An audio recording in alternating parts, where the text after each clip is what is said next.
Heartbreak isn't a metaphor. To your brain, it's an injury. The same alarm that fires when your body is physically hurt. That's why it doesn't just make you sad. It makes you ache, lose sleep, and crave one person like a drug. Here's what's actually happening inside your head after a breakup. From the first crash to the day it finally stops hurting. 6 stages. And the last one is the part almost nobody understands about why time heals. This is the channel built on one idea. It's not you, it's your brain. And nothing hijacks your brain harder than losing someone. So let's walk through exactly what it does and why. The moment it ends, something physical happens. Brain scans show that social rejection lights up the same regions as physical pain. The anterior cingulate, the insula. Your brain literally can't fully tell the difference between a broken bone and a broken heart. To it, damage is damage. That's not you being dramatic. That ache in your chest is a real alarm signal and your brain flagging a threat to your survival. Because for most of human history, losing your people meant you might not make it. So your brain treats abandonment like a wound. And once your brain files it as a wound, it does something that makes the pain even worse. It starts craving. Being in love isn't just an emotion. It's a chemical state. Your brain flooded with dopamine every time you connect with them. So when they're suddenly gone, that supply gets cut off. And your brain reacts exactly like it would to a drug being taken away. Scans of people going through breakups show activity in the same reward and craving regions that light up in cocaine addiction. That's why you obsessively check their profile, reread old texts, feel a hit of relief when they respond, and crash when they don't. You're not weak and you're not obsessed. You're in withdrawal. Your brain is detoxing from a person. And there's one time of day your withdrawing brain attacks the hardest. It's 2 a.m. You were fine all day, and now they're in your head on a loop you can't shut off. Here's why. Your brain holds onto unfinished things harder than finished ones. Psychologists call it the Zeigarnik effect. Open loops nag you until they close. A breakup with no clean ending? That's the most open loop there is. So your brain keeps reopening the file, looking for the closure it never got. At night, there's nothing to distract it, no work, no noise. So the loop gets the whole stage. It's not that you still want them back. Your brain just can't stand a story without an ending.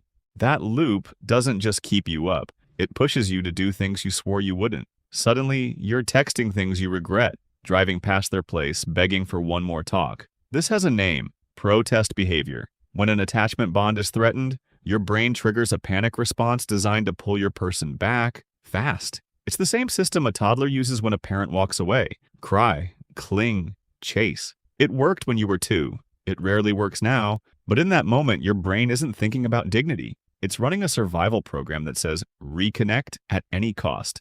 So, if you've done things that embarrass you now, that wasn't weakness. That was an ancient alarm screaming louder than your logic, which is exactly why the things people tell you to do to feel better usually backfire. Just check their profile once. A rebound will fix it.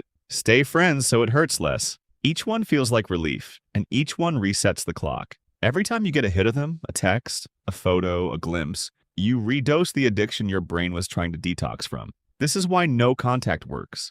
It's not about punishment or games. It's the only thing that lets the craving circuit finally go quiet. It feels worse at first, and because you're in full withdrawal, but that's the wound actually starting to close instead of getting reopened. The fastest way through is the one that feels hardest. Stop redosing. And once you stop reopening it, something quietly starts to heal. Here's the part nobody explains. Time doesn't heal you by magic. Your brain physically rewires. Every memory of them is a network of connections. Each time you recall one without the reward of them actually being there, that network weakens a little. Neuroscientists call it extinction. Slowly, your brain updates its prediction. They're not coming back, and surprise, you survive it anyway. The songs stop hurting. Their name stops spiking you. Not because you forced it, but because your brain quietly rebuilt itself around their absence. You don't get over someone by trying harder. You heal by giving your brain enough time and enough distance to rewire. And it always eventually does. So here's the whole arc. The crash, the withdrawal, the 2 a.m. loops, the protest, the false fixes, and the slow rewire.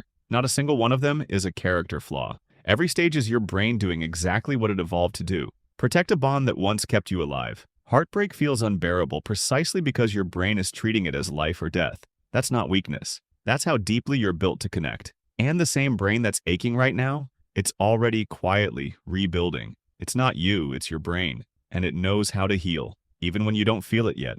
If this made the pain make a little more sense, subscribe. That's the whole channel. And tell me in the comments, which stage are you in right now? I read everyone,